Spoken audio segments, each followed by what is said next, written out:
Let's bring in NBC legal analyst Ari Melber. Ari, this thing started off everyone calling it a hate crime, and now police are wondering if Jussie Smollett kind of orchestrated this whole thing. We said people rushed to judgment in the beginning. We're not sure what is happening right now, but police are gathering evidence, right? So what are they trying to find? They're ultimately looking at whether the original allegation, which they were investigating, is now itself potentially the infraction. In other words, was there a crime and a victim of that crime, or was the person who said they were a victim actually doing something that itself may be illegal, which is faking a crime? So he hasn't spoken again to investigators since these developments.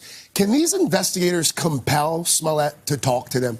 They certainly can, and I spoke with Chicago police officials yesterday in preparation for this segment.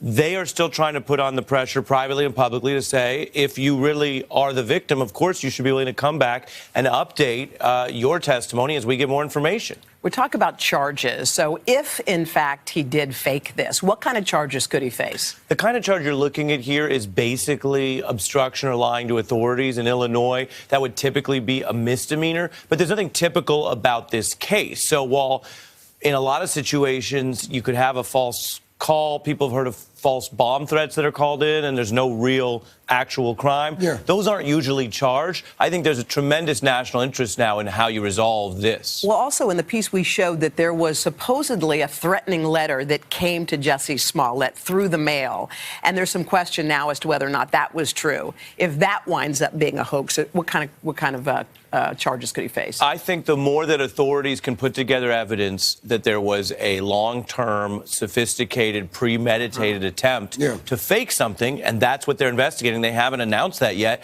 The worse it looks for whoever's involved in that fakery, because it's not a one-off. It's not one false statement which anyone might make accidentally to the police. It starts to potentially look much bigger. I want to go back to the fact that Smollett hasn't talked to investigators again.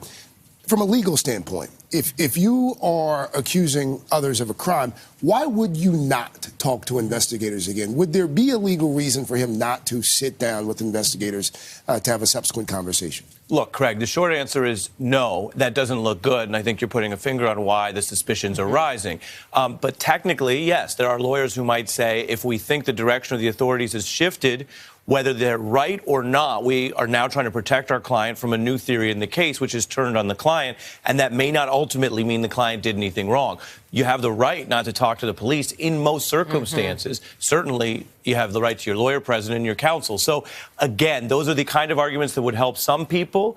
From what we know publicly, I'm not sure that they help this individual that much at this point. All right, this thing's still unfolding. Ari Melber, Ari, thanks for stopping by this morning. Should we plug his show? We love Ari. Might as well. 6 o'clock, The Beat on MSNBC. Why not? Thank you. Thanks, Ari.